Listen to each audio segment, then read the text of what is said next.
In the middle of the Caribbean Sea, a family is vacationing on their yacht. The mother, Julia, jumps into the water for a swim. While relaxing, she feels something strange, but because she can't see anything around her, she thinks it might be hallucinations. A few seconds later, the same strange feeling recurs. This time, she can't see anything, but now she panics and starts swimming towards the yacht. Suddenly, someone pulls her leg and she screams for help. Her daughter, Cassie, is listening to music with headphones, so she can't hear anything. Meanwhile, Tom and son, Ben, are busy fishing. Julia tries to look above the water, but the water in her mouth makes it difficult to scream. After a while, Tom realizes he hasn't seen Julia in a while. He searches for her on the yacht, and then sees his wife in danger. He calls the children, turns the yacht to the side, and jumps into the water. He quickly reaches Julia, grabs her, and swims toward the yacht. The children pull them both on the yacht. The family helps Julia, but she convinces herself it must have been the waves. At night, everyone celebrates Ben's birthday. Cassie receives a call from her boyfriend, so she grabs her laptop and goes outside.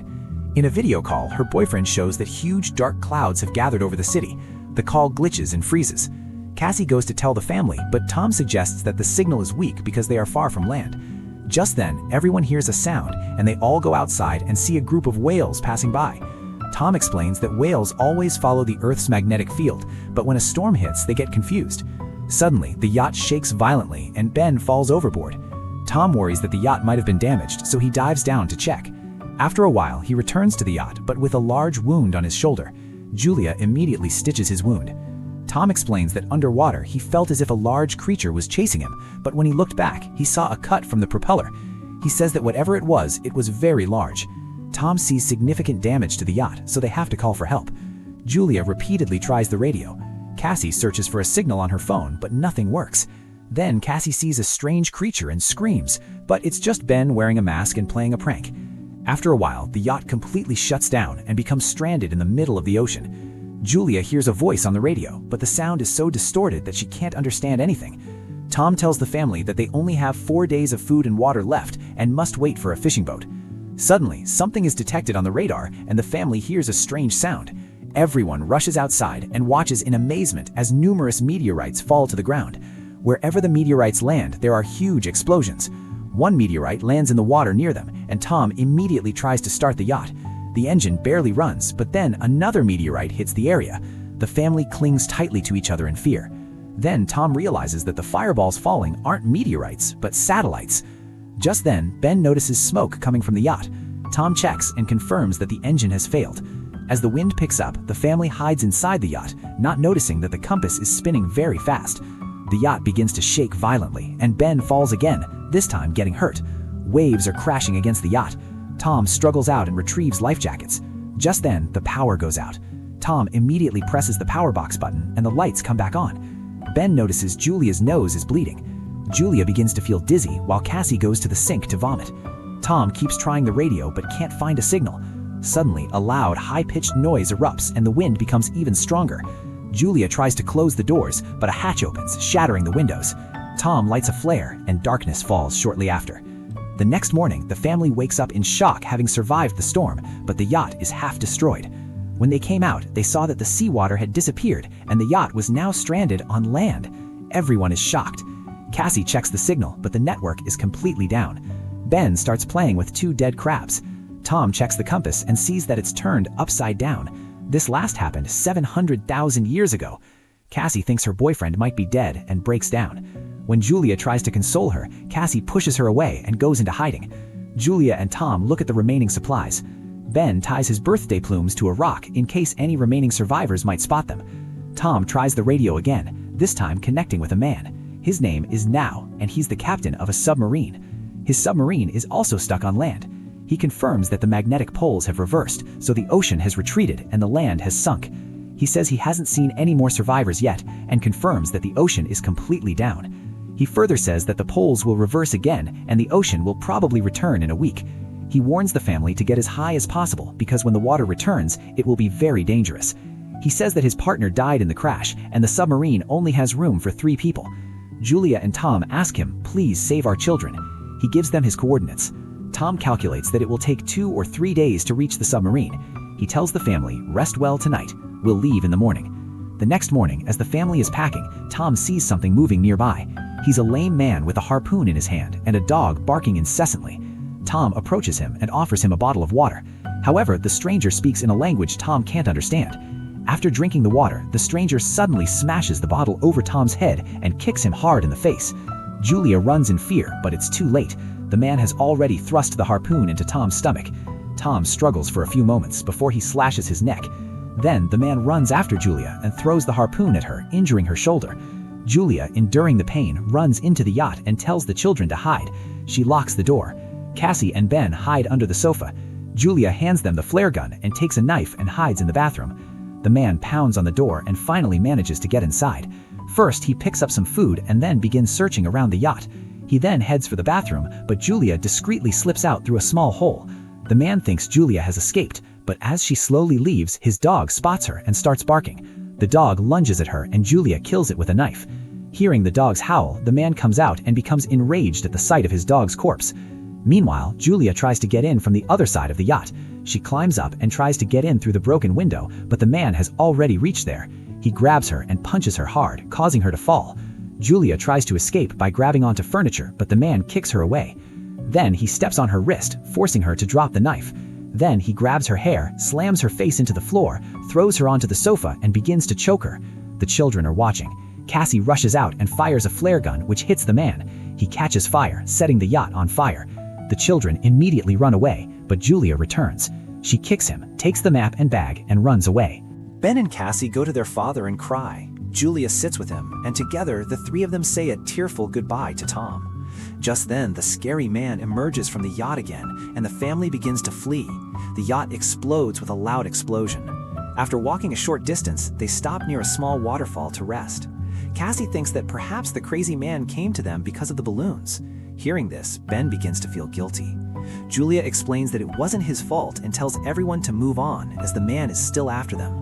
On the way, near a small pond, Ben is shocked to see a dead hammerhead shark. Just then, Julia notices the man is approaching them again. Everyone runs and drops down a dune where they see toxic waste. The family carefully crosses it and thinks they've gotten rid of the man. As they walk, they see large dead animals and a lot of plastic accumulated at the bottom of the sea. Ben starts walking slowly, so Julia realizes he's close to dehydration. She tells everyone to stop. She's shocked when she sees the water bottle. The water in the bottle is almost gone. Cassie realizes she probably didn't close it properly. Julia angrily shouts that her carelessness caused the water to run out. Cassie replies, "What difference does it make? We're not going to survive anyway." A long argument ensues between the two. Nevertheless, the family continues. A short while later, they find a crashed plane. Everyone is frightened when they see something moving inside, but it turns out to be just birds. The family decides to spend the night inside the plane. They share some snacks, and Julia finds a family photo in Tom's jacket, which breaks her heart. Cassie asks, "Mom, what was your and Dad's love story?" Julia smiles and explains, "Tom was my patient at the hospital. Then one day, he expressed his love by giving me flowers in a sweet poem." Cassie exits the plane in the middle of the night. Just then, the creepy man tries to grab her from behind, but Julia suddenly attacks him from behind and stabs him repeatedly, killing him. Cassie embraces her mother and calms her down. The next morning, the man's corpse is infested with insects. The family notices numerous bite marks on his body, indicating a dangerous creature lurking in the area. As they leave, crabs emerge from his mouth. A few hours later, Julia and Cassie are looking at a map when Ben sneaks past. Julia yells, "Stop!" but Ben leans into a pond and starts drinking. Julia immediately pulls him out, explaining that unfamiliar water could make him sick. The sun becomes too intense, so the family covers their heads with clothing. Ben begins to feel dizzy. Then they find some old chairs, and Julia makes a temporary shelter out of them.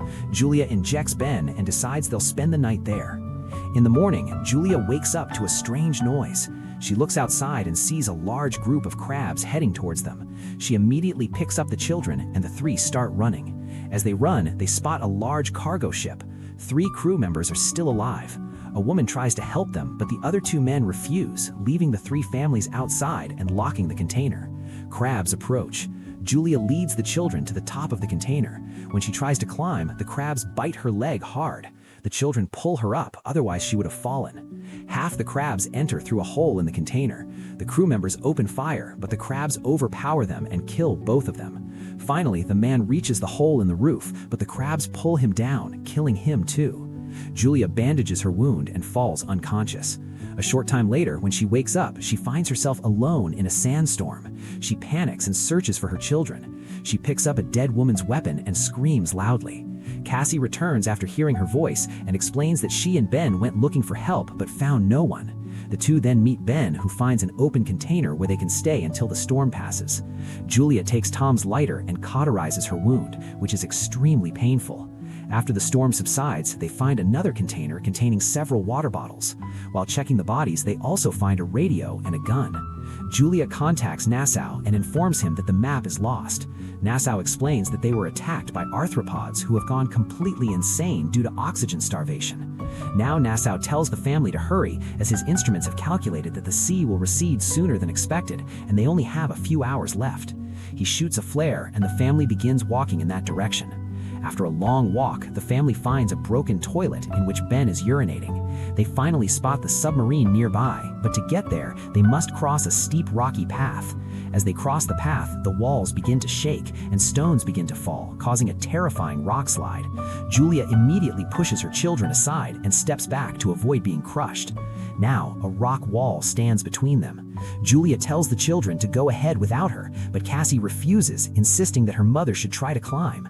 After much arguing and shouting, Julia promises to find her children later.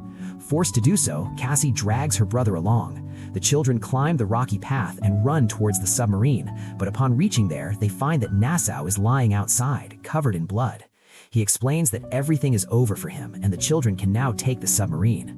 Thinking there's an extra spot, Cassie runs back to find her mother when Julia sees crabs approaching and starts firing. She kills a few, but the swarm is too large, making it difficult to fight them all.